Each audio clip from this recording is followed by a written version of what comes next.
అందరికీ నమస్కారం. ముఖ్యమంత్రి జగన్మోహన్ రెడ్డికి ఓటమి భయం పట్టుకుందా? ఈరోజు ఎక్కడ చూసినా కూడా వైఎస్ఆర్ పార్టీ నాయకులకి ఈ జగన్మోహన్ రెడ్డి మీద విశ్వాసం కోల్పోయారు. ఈరోజు జరిగినటువంటి ఒంగోలు సభలో సాక్షాత్తు ముఖ్యమంత్రిగా పాల్గొన్నటువంటి సభలో వాళ్ళకి సంబంధించినటువంటి ఎమ్మెల్యేలు ముఖ్య నాయకులు మొహం చాటేస్తూ ఉన్నారంటే ఇవాళ ఈ ముఖ్యమంత్రి మీద ప్రజలే కాదు వైఎస్ఆర్ పార్టీ నాయకులు కూడా ఇవాళ విశ్వసనీయతను కోల్పోయారు, అతని మీద నమ్మకాన్ని కోల్పోయారు. ఇవాళ ఊరూరు బోర్డులు పెట్టుకున్నాడు, మా నమ్మకం నువ్వే జగన్ అని. మా నమ్మకం నువ్వే జగన్ కాదు, మా నమ్మకం లేని వ్యక్తి ఈ జగన్మోహన్ రెడ్డి అని ఇవాళ ప్రతి ఒక్కరు కూడా తెలియజేస్తున్నారు. దానికి ఈరోజు జరిగినటువంటి ఒంగోలు సభలో మరి అక్కడ ఉన్నటువంటి ఎంపీలు లేరు, ఎమ్మెల్యేలు రాలేదు, ముఖ్య నాయకులు ఎవరు కూడా పాల్గొనలేదు. పక్కన కూర్చున్నటువంటి బాలినేని కూడా పారిపోతే మళ్ళీ బదిలాడి తెచ్చుకున్నారు. ఇవాళ అన్ని జిల్లాల్లో కూడా ఇదే పరిస్థితి. ఇవాళ ఏ నియోజకవర్గాలు చూసుకున్నా పోటీకి మనుషులు లేక ఎత్తుక్కుంటా ఉన్నాడు. ఎవరు వస్తారా, ఎవరిని పట్టుకొద్దామా? ఇవాళ ఇంత దిగజారిపోయాడు. 151 ఎమ్మెల్యేలు అని చెప్పి విర్రవీగిన ముఖ్యమంత్రికి ఇవాళకి పోటీకి అభ్యర్థులే దొరకట్లేదంటే ఇవాళ ఎంత దౌర్భాగ్యంగా ఈ రాష్ట్రాన్ని తయారు చేశాడనే దానికి ఇదే ఒక నిదర్శనం. ఇవాళ ముఖ్యమంత్రి గారు అనేక సార్లు చెప్పారు గతంలో పాదయాత్ర సందర్భంగా కూడా, ఎన్నికలకు ముందు 6 నెలలలోపు చేసే ఏ పనైనా సరే అది ఎన్నికల స్టంట్ అని చెప్పినటువంటి ముఖ్యమంత్రి ఇవాళ ఇళ్ల పట్టాలని చెప్పి కొత్త డ్రామాలు ఆడుతూ ఉన్నాడు, సెంటు భూమిని డ్రామాలు ఆడుతూ ఉన్నాడు. ఇవాళ వాళ్ళ ఎమ్మెల్యేలు అయితే తప్పుడు పత్రాలు సృష్టించి, తప్పుడు నివేశన పత్రాలు, దాని మీద ఆర్ఎస్ఆర్లు ఉండవు, నెంబర్ ఉండదు, స్ట్రీట్ ఫీల్డు లేకపోతే తహసీల్దార్ సంతకం ఉండదు, స్టాంపు ఆన్లైన్లో చెక్ చేస్తే ఉండదు, మభ్యపెట్టి ఓట్లు వేయించుకుని మళ్ళీ అధికారం రావాలని చెప్పి రకరకాలుగా కక్కుర్తి పనులు చేస్తూ ఉన్నారు ఇవాళ ఎమ్మెల్యేలు కానీ, సోకాళ్ళు వైఎస్ఆర్ పార్టీ నాయకులు కానీ, సాక్షాత్తు ఈనాటి ముఖ్యమంత్రి జగన్మోహన్ రెడ్డి గారు కానీ. ఈరోజు చూసుకోండి, ఇంకా వారం 10 రోజుల్లో నోటిఫికేషన్ రాబోతూ ఉంది. ఎన్నికలకి ఇంకా ఖచ్చితంగా 50 రోజుల లోపే ఉంది. ఇప్పుడు ఈ రకమైనటువంటి కార్యక్రమాలు చేస్తూ ఉంటే ఎన్నికల కమిషన్ కూడా దీని మీద దృష్టి పెట్టాల్సినటువంటి అవసరం ఉంది. ఎందుకంటే అధికారులు ఇవాళ ఎవరైతే మేము అధికారులు కూడా చెప్తా ఉన్నాం, ఇవాళ మీరు కానీ ఈ రకంగా నిబంధనలకు విరుద్ధంగా ఎన్నికలకు దగ్గరగా ఉన్నటువంటి ఈ సమయంలో తప్పుడు పనులు చేస్తే ఖచ్చితంగా రేపు దీనికి 10 రెట్లు అనుభవిస్తారు. చట్టమే చేస్తుంది, మేము చెప్పక్కర్లా. చట్టంలో ఉన్నటువంటి ప్రతి అంశాన్ని తీసుకుంటాం, వాళ్ళని న్యాయస్థాన పరిధిలో నిలబెడతాం, వాళ్ళని అనర్హులుగా చేసేదానికోసం కూడా వెనకాడమని కూడా తెలియజేస్తా ఉన్నా. అధికారులందరూ కూడా జాగ్రత్తగా మీరు వ్యవహరించండి. ఇది ప్రజాస్వామ్యం. ప్రజాస్వామ్యంలో ఇవాళ కొంతమంది ఇప్పటివరకు మీరు పోస్టింగుల కోసమో లేకపోతే వాళ్ళు ఇచ్చే తాయిలాలకి కకృతిపడో అందరినీ అన్న కొంతమంది అధికారులు ఇవాళ చేసినటువంటి తప్పిదాలు ఇప్పుడు ఎన్నికలకి ఇంకా కేవలం 50 రోజుల లోపే ఉన్నటువంటి ఈ తరుణంలో కూడా ఇలాంటి కార్యక్రమాలు చేస్తే తప్పకుండా మీరు దానికి బాధ్యులు అవుతారు. దాంట్లో మీరు ఇబ్బందులు పడే పరిస్థితి వస్తుందని కూడా తెలియజేస్తా ఉన్నాను. అన్ని తప్పుడు మాటలు చెప్తా ఉన్నాడు ముఖ్యమంత్రి జగన్మోహన్ రెడ్డి గారు. ఈ రాష్ట్రంలో విద్యా వ్యవస్థ మొత్తాన్ని నాశనం చేశాడు.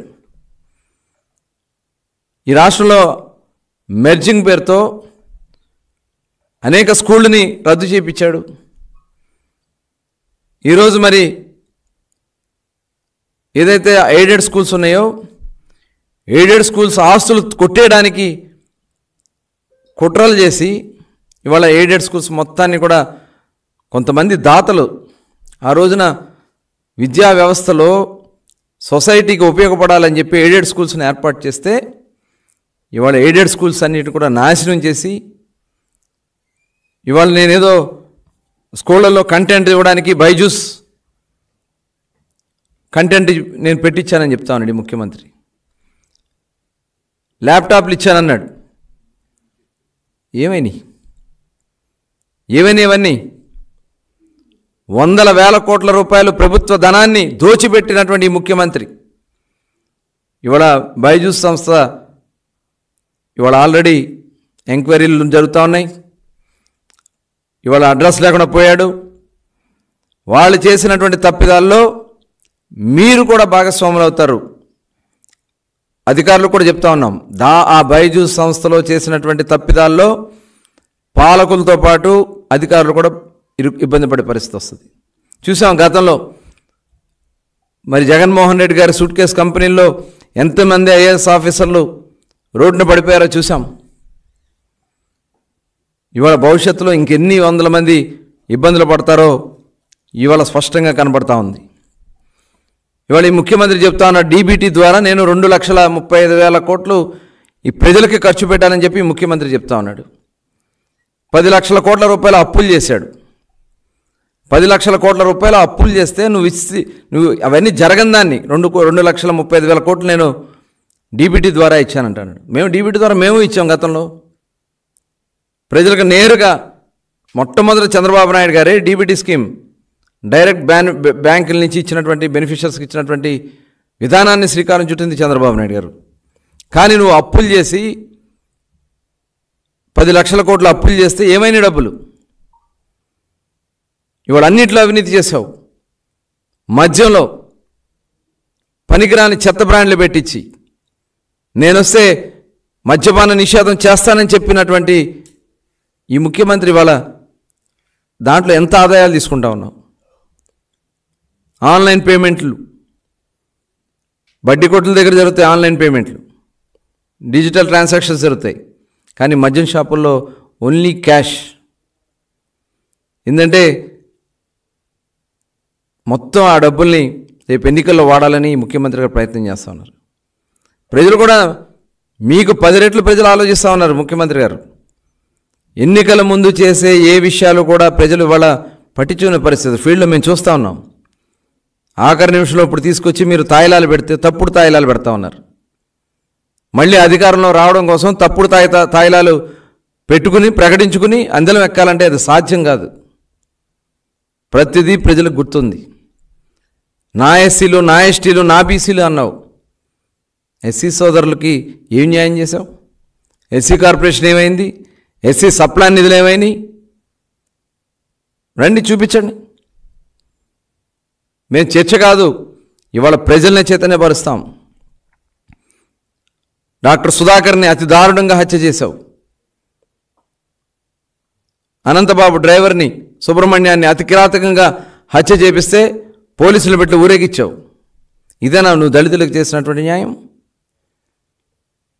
ఇవాళ ఒక మైనార్టీ సోదరుడు అబ్దుల్ సలాం మీ పోలీసులు వేధింపులు భరించలేక కుటుంబం మొత్తం 5గురు ఒక ముస్లిం సోదరులు ట్రైన్ పట్టాల మీద తలకాయ పెట్టి ఆత్మహత్య చేసుకున్నారు.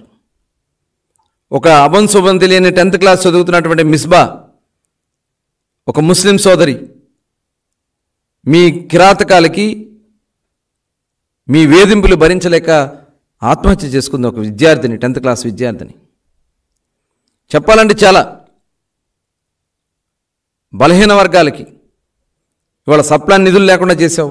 కార్పొరేషన్ 56 కార్పొరేషన్ పెట్టి 1 పైసా నిధులు ఇవ్వలేదు. దగా చేసావు, మోసం చేసావు. ఇవాళ నామినేటెడ్ పోస్టుల్లో నేను ఏదో అందలాలకి ఇచ్చానని చెప్తా ఉన్నావు. ఎవరికి ఇచ్చావు? మంత్రులు ఎవరికి ఇచ్చావు? వాళ్ళ మీద పెత్తనాలు ఎవరికి ఇచ్చావు? ఇవాళ ఒక్కో ప్రాంతాన్ని ఒక్కొక్కరు విడగొట్టి ఉత్తరాంధ్ర నుంచి అక్కడ ఎంతోమంది సీనియర్ ఎమ్మెల్యేలు బీసీల నుంచి ఉన్నారు, ఎస్సీల నుంచి ఉన్నారు. ధర్మాన ప్రసాదరావు గారు, బొత్స సత్యనారాయణ గారు ఉత్తరాంధ్రలో ఉంటే నువ్వు అక్కడ విజయసాయిరెడ్డి గారిని సుబ్బారెడ్డి గారిని పెట్టి వారికి పతనాలు ఇస్తే ఇంకా నువ్వు ఈ వర్గాలకు ఏం చేస్తావు? ఇప్పుడు పశ్చిమ గోదావరి జిల్లాలో చూసుకున్నట్టయితే అయోధ్య రామిరెడ్డి గారు అక్కడ పెత్తనం, ఇక్కడ సజ్జల రామకృష్ణారెడ్డి గారు, పెద్దిరెడ్డి రామచంద్రారెడ్డి గారు, మిథున్ రెడ్డి గారు. ఇవాళ నేను నామినేటెడ్ పోస్టులో మోసం చేశావు, నిధుల్లో మోసం చేశావు. ఇవాళ ఓట్లు దండుకోవడానికి మళ్ళీ బీసీ నినాదం, ఎస్సీ నినాదం, మైనార్టీ నినాదం అని చెప్పి కొత్త నినాదాలు పెట్టి బీసీలను, ఎస్సీలని, మైనార్టీలని మళ్ళీ ఓటు బ్యాంకుగా వాడుకోవాలని చూస్తే జరగదు జగన్మోహన్ రెడ్డి గారు. అందుకే మేము ఇప్పుడు జేహో బీసీ ప్రోగ్రాం తీసుకున్నాం. ఈ జేహో బీసీ ప్రోగ్రాం ఆల్రెడీ ఇప్పటికి 900 దగ్గర 900 సమావేశాలు నిర్వహించాం. రాబోయే కాలంలో 25 పార్లమెంట్లో 25 సమావేశాలు, భారీ సమావేశాలు పెట్టుకుంటాం.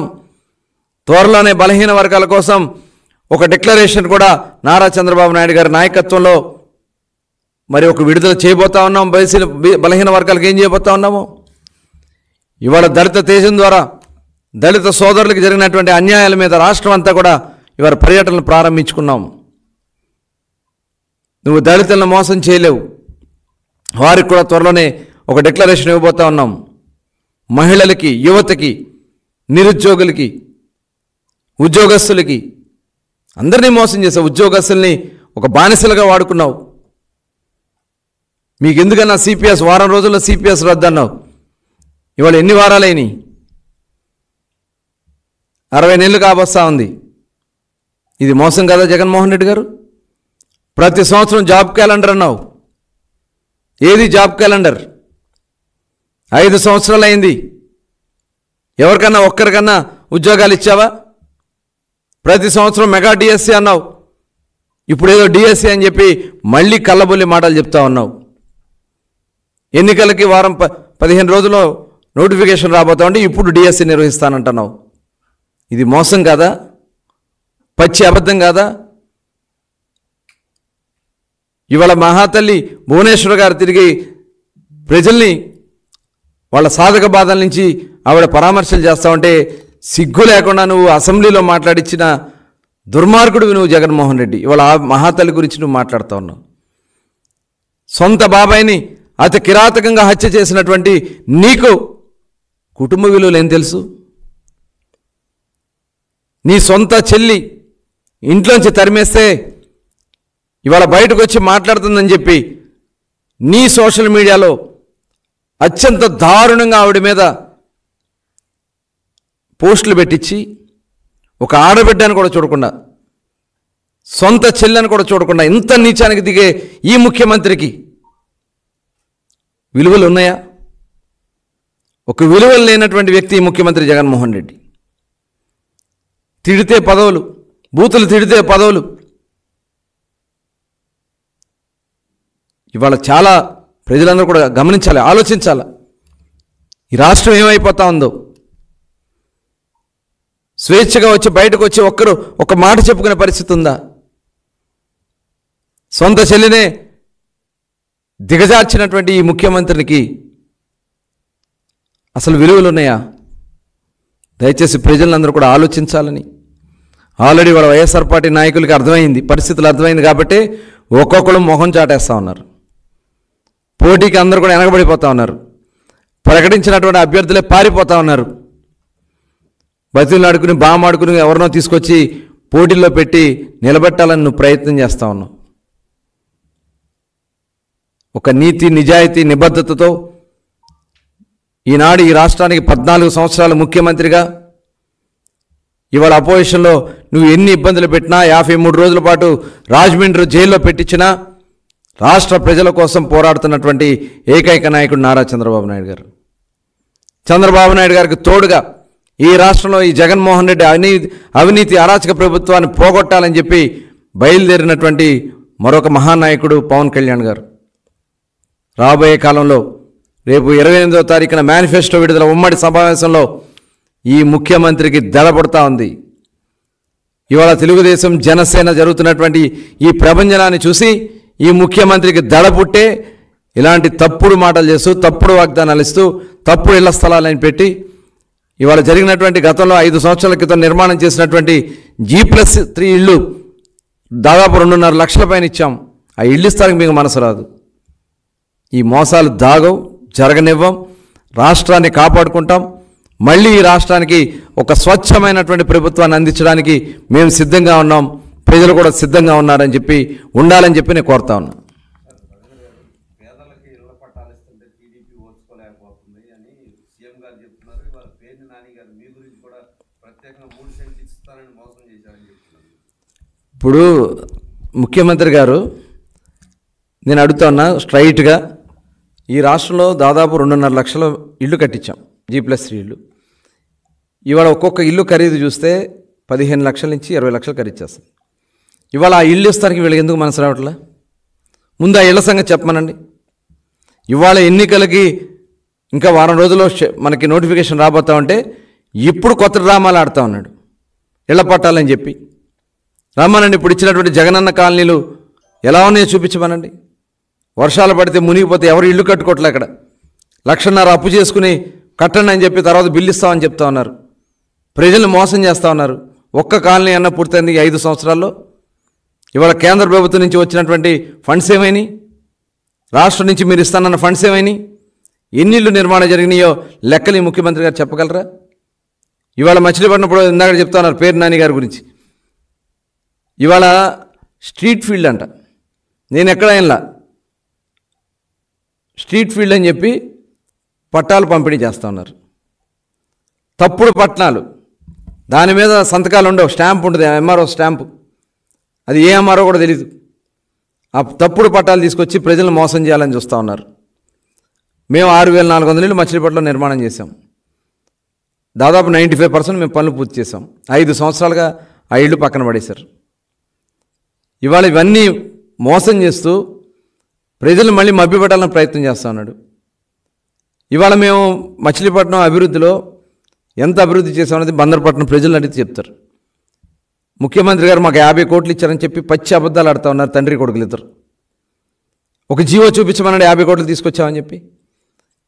మేము గత ప్రభుత్వంలో చంద్రబాబు నాయుడు గారిని ఆ రోజున అడిగి ముడా కోసం 200 కోట్ల రూపాయలు ఆ రోజున ఉన్నటువంటి పొల్యూషన్ కంట్రోల్ బోర్డులో ఉన్నటువంటి ఫండ్స్ని తీసుకున్నాం. దాంట్లో మిగిలిన 18 కోట్ల రూపాయలతో ఇవాళ పనులు కొబ్బరికాయలు కొడుతూ మోసం చేస్తున్నారు.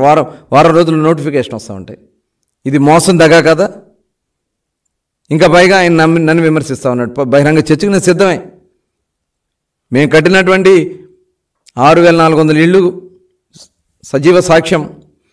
మేము కట్టినటువంటి 8 ఓవర్ హెడ్ ట్యాంకులు రిజర్వాయర్స్ సజీవ సాక్ష్యం.